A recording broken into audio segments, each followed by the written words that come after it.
Hello friends, ನಾವು ಮಾಡೋ videos ಇಷ್ಟ ಆಗುತ್ತೆ ಅಂದ್ರೆ ಸಬ್ಸ್ಕ್ರೈಬ್ ಮಾಡಿ, ಲೈಕ್ ಕೊಡಿ, ಶೇರ್ ಮಾಡಿ. ಇವತ್ತಿನ ವಿಡಿಯೋಸ್ ವಿಷ್ಣುದೇವನ ಮೊದಲನೇ ಅವತಾರ ಮತ್ಸ್ಯ ಅವತಾರ.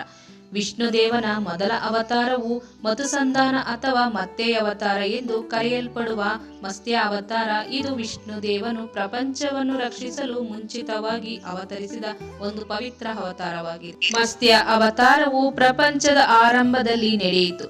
ಇದು ಪ್ರಪಂಚದ ಮಹಾಪಾಲಯನ ಪ್ರಳಯ ಸಮಯದಲ್ಲಿ ಬರುವ ಬೃಹತ್ ಪ್ರವಾಹದ ಸಂದರ್ಭವನ್ನು ಸೂಚಿಸುತ್ತದೆ.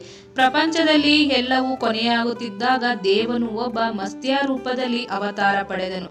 ಅವರು ಮಹರ್ಷಿ ಮಾಂಡುಕ್ಯನ ಗ್ರಂಥವನ್ನು ಹೊತ್ತಿದ್ದ ನೌಕೆ ಅಥವಾ ಬೋಟನ್ನು ರಕ್ಷಿಸಲು ಶಕ್ತಿಶಾಲಿಯಾಗಿದ್ದನು.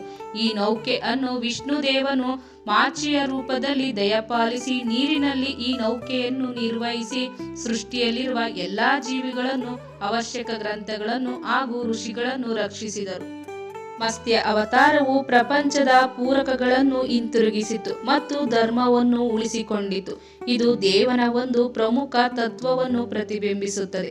ಅದು ಯಾವಾಗಲಾದರೂ ಪ್ರಪಂಚದ ಧರ್ಮ ಅಥವಾ ಸೃಷ್ಟಿಗೆ ಅಪಾಯ ಸೃಷ್ಟಿಸಿದಾಗ ದೇವನು ತಮ್ಮ ಶಕ್ತಿಯನ್ನು ಪ್ರತಿಬಿಂಬಿಸಿಕೊಳ್ಳುತ್ತಾನೆ ಮತ್ತು ಸೃಷ್ಟಿಯನ್ನು ಹೊಸದಾಗಿ ಸ್ಥಾಪಿಸುತ್ತಾನೆ.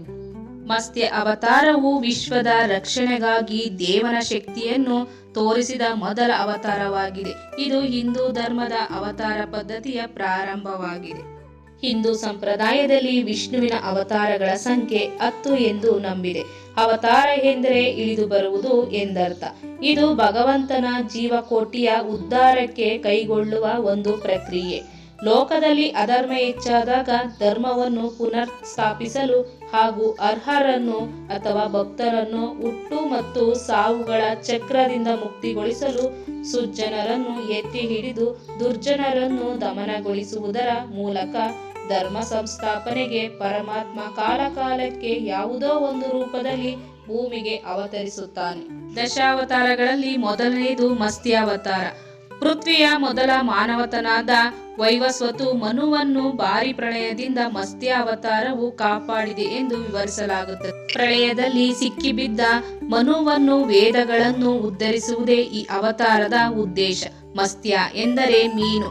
ತರ್ಪಣ ಮಾಡುವಾಗ ರಾಜ ಮನು ತನ್ನ ಅಂಗೈಯಲ್ಲಿ ಒಂದು ಮೀನು ಕಾಣುತ್ತದೆ. ಮನು ಮೀನನ್ನು ತೆಗೆದುಕೊಂಡು ಅರಮನೆಗೆ ಹೋಗುತ್ತಾನೆ. ಅದನ್ನು ಚಿಕ್ಕ ಪಾತ್ರೆಯಲ್ಲಿ ಹಾಕಿದಾಗ ಅದು ಬೆಳೆಯುತ್ತಲೇ ಇರುತ್ತದೆ. ಅಂತಿಮವಾಗಿ ಅದನ್ನು ವಿಷ್ಣು ಎಂದು ಅರಿತುಕೊಂಡು ಸಾಗರಕ್ಕೆ ಬಿಡುತ್ತಾನೆ. ವಿಷ್ಣು ಮನು ಮತ್ತು ಮುಂಬರುವ ಪ್ರಪಂಚದ ವಿನಾಶದ ಬಗ್ಗೆ ಬೆಂಕಿ ಮತ್ತು ಪ್ರವಾಹದ ಮೂಲಕ ತಿಳಿಸುತ್ತಾನೆ ಮತ್ತು ಮನುವನ್ನು ವಿಶ್ವದ ಎಲ್ಲಾ ಜೀವಿಗಳನ್ನು ಸಂಗ್ರಹಿಸಿ ದೇವರುಗಳು ನಿರ್ಮಿಸಿದ ದೋಣಿಯಲ್ಲಿ ಸುರಕ್ಷಿತವಾಗಿಡಲು ನಿರ್ದೇಶಿಸುತ್ತಾನೆ. ಪ್ರವಾಹ ಬಂದಾಗ ವಿಷ್ಣು ಕೊಂಬಿನೊಂದಿಗೆ ದೊಡ್ಡ ಮೀನಿನಂತೆ ಕಾಣಿಸಿಕೊಳ್ಳುತ್ತಾನೆ. ಅದಕ್ಕೆ ಮನು ದೋಣಿಯನ್ನು ಕಟ್ಟುತ್ತಾನೆ. ಅದು ಅವರನ್ನು ಸುರಕ್ಷತೆಗೆ ಕರೆದೊಯ್ಯುತ್ತದೆ. ಅದಕ್ಕೆ ವಿಷ್ಣುದೇವನು ಮತ್ಸ್ಯ ಅವತಾರ ಎತ್ತಿದನೆಂದು ನಂಬಲಾಗಿದೆ.